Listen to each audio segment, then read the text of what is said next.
United States and United Kingdom are said to be two countries separated by a common language, and so while Americans call the Ford Mustang a fastback, to us Brits it's a two-door coupe.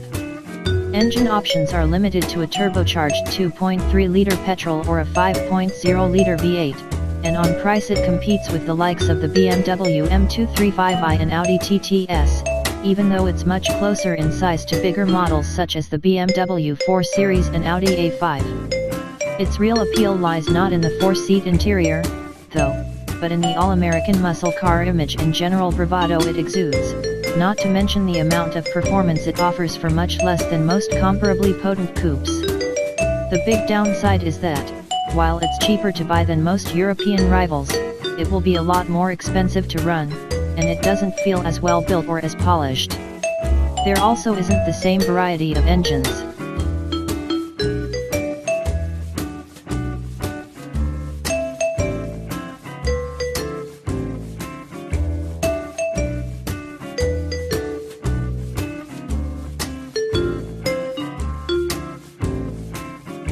The Mustang's steering is heavy, and doesn't have the keen response found in a BMW M235i or Audi TTS, but it does offer a good sense of what's going on at the front wheels and is direct enough that you can enjoy winding the car down a British country road.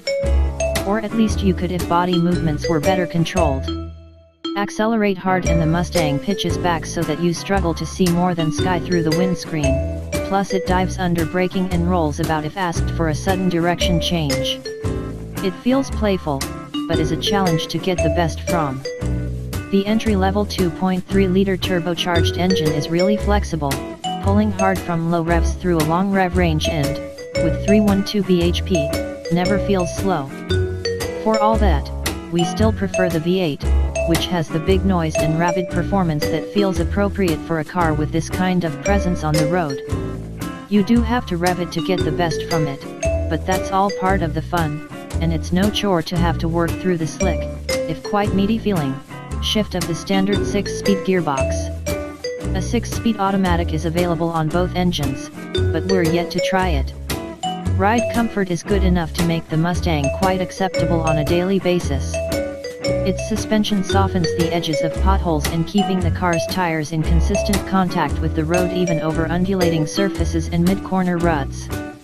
There is a bit more wind and road noise than in most rivals, but engine noise does fade into the background at higher speeds, mostly thanks to a long-geared sixth, which will also keep revs right down, on the V8, at least, when you're on a motorway cruise.